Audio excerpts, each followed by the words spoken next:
क्या हमारे सौरमंडल की सीमाएं सिर्फ नेपच्यून तक है? क्या नेपच्यून तक जाकर हमारा सौरमंडल समाप्त हो जाता है? तो इसका जवाब है बिल्कुल नहीं। तो एक और नया सवाल उठता है कि हमारा सौरमंडल समाप्त कहाँ होता है एवं इसकी सीमाएं कहाँ तक फैली हुई हैं। नेपच्यून यानी वरुण ग्रह के और कितने आगे तक हमारा सौरमंडल फैला हुआ है तथा कहाँ जाकर के ये अंत होता है। तो इन्हीं सभी सवालों के जवाबों को आज हम इस वीडियो में तलाशेंगे। तो नमस्कार दोस्तों, मेरा नाम है अनिल कुमार जाटव और जुड़ चुके हैं आप इन्फॉर्मेटिव एवरीथिंग से।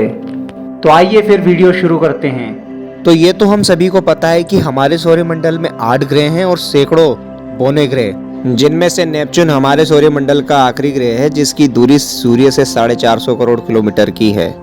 इसीलिए नेपच्यून को last planet of the solar system भी बोला गया है। जबकि सूर्य के चक्कर काटता हुआ हमारा ये छोटा सा ग्रह सूर्य से मात्र 15 करोड़ किलोमीटर की दूरी पर है। खैर, आ जाते हैं दोबारा से नेपच्यून पे। नेपच्यून के आगे क्या है? तो नेपच्यून के आगे काइपर बेल्ट है, जिसमें धूल, चट्टान, एस्ट्रॉइड और कॉमेट्स भरे पड़े हुए हैं। तो आइए इसको और भी अच्छे से समझ लेते हैं एक वीडियो क्लिप की हेल्प से। ये है काइपर बेल्ट। जब हम अपने सौरमंडल में प्लूटो या फिर उससे आगे जाते हैं तब हमें बहुत बड़ा पत्थरों का झुंड मिलता है जिसे काइपर बेल्ट कहा जाता है। इस बेल्ट में कई छोटे छोटे पिंड पाए जाते हैं जो कि सौरमंडल के बनने के बाद बच गए थे। काइपर बेल्ट सौरमंडल के बाहरी किनारे पर स्थित एक क्षेत्र है जिसमें की छोटी छोटी बर्फ की चट्टानें, ग्रहिकाएं तथा बौने ग्रह मौजूद है, लेकिन एक भी बड़ा ग्रह मौजूद नहीं है क्योंकि नेपच्यून के गुरुत्वाकर्षण की वजह से काइपर बेल्ट में पाए जाने वाले क्षुद्र ग्रह कभी भी एक बड़े ग्रह का आकार नहीं ले पाए और हमारे धरती पे आने वाले लगभग सारे धूमकेतु इसी क्षेत्र से आते हैं। तो प्लूटो भी इसी काइपर बेल्ट का एक हिस्सा है और हमारे प्लूटो को the king of the Kuiper belt भी बोला जाता है। प्लूटो के अलावा मके और हाउमिया जैसे ड्वार्फ प्लेनेट भी इसी का ही हिस्सा हैं। तो आइए अब मुख्य बात कर लेते हैं कि हमारा सौरमंडल समाप्त कहाँ होता है, इसकी आखिरी सीमा कहाँ तक है। देखिए दोस्तों, ये जो हमारा सूर्य है ये हर सेकेंड बहुत ही हाईली चार्ज पार्टिकल को इमिट करता है और ऐसा ये करोड़ों सालों से कर रहा है। और ये हाईली चार्ज जो पार्टिकल्स हैं वो हमारे सोलर सिस्टम के अराउंड एक प्रोटेक्टिव मैग्नेटिक फील्ड क्रिएट करते हैं और ये जो शील्ड है ये बाहर से आने वाली कॉस्मिक रेडिएशन से हमें बचाती है। यानी कि जो ये सोलर मैग्नेटिक फील्ड है ये हमारे लिए बहुत इंपॉर्टेंट है। हमारी पृथ्वी पर जो लाइफ है उसके लिए बहुत ज़्यादा इंपॉर्टेंट है।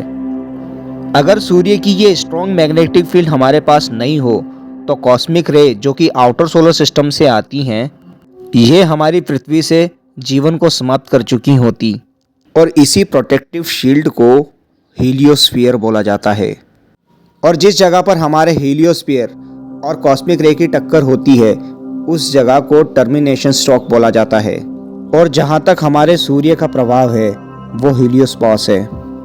इसी चीज़ को मैं आपको एक और उदाहरण देकर के समझाता हूँ। जैसे कि सूर्य से आने वाली सोलर फ्लेयर, सोलर एनर्जी जो कि चार्ज पार्टिकल्स होते हैं, उससे बचने के लिए पृथ्वी के पास भी एक मैग्नेटिक फील्ड मौजूद है, जैसे कि आप इस इमेज में देख पा रहे होंगे।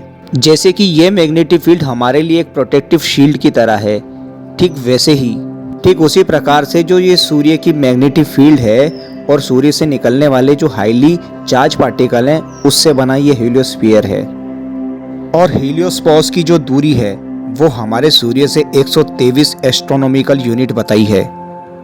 आप लोगों की जानकारी के लिए मैं ये बता दूं कि सूर्य से पृथ्वी की जो दूरी होती है उसी को एस्ट्रोनॉमिकल यूनिट बोला जाता है।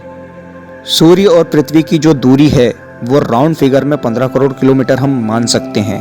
तो 15 करोड़ किलोमीटर का आप इंटू कर लीजिएगा 123 किलोमीटर में, तो ये आंकड़ा बनेगा 18 अरब का, 18 अरब किलोमीटर। हीलियोस्पॉस पे जाकर के हमारी सौरमंडल की सीमाएं समाप्त हो जाती हैं। यहीं जाकर हमारा सोलर सिस्टम समाप्त हो जाता है और यहीं से शुरुआत हो जाती है इंटरस्टेलर की। तथा हम इसी जगह पर हमारे सोलर सिस्टम को अलविदा बोल करके तारों की बीच की दुनिया में निकल पड़ते हैं। हीलियोस्फीयर पे मात्र सौरमंडल का जो मैग्नेटिक फील्ड है वो समाप्त होता है, लेकिन हमारे सूर्य यानी सन के ग्रेविटी यानी गुरुत्वाकर्षण का जो प्रभाव है ये और भी आगे तक मौजूद है। हमारे सूर्य की गुरुत्वाकर्षणी सीमाएं ऑट क्लाउड तक जाती हैं। ऑट क्लाउड को पार करते ही हर तरीके से, हर नजरिए से हमारा सोलर सिस्टम समाप्त होता है। यहाँ से देखने पर सूर्य किसी दूसरे तारे जैसा ही नजर आता है, मगर तब भी ये खरबों बर्फीले पिंडों को अपने गुरुत्वाकर्षण से बांधे रखता है।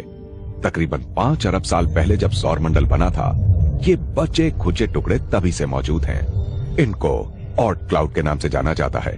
पहले कभी किसी ने इनको नहीं देखा था, और देखते भी कैसे।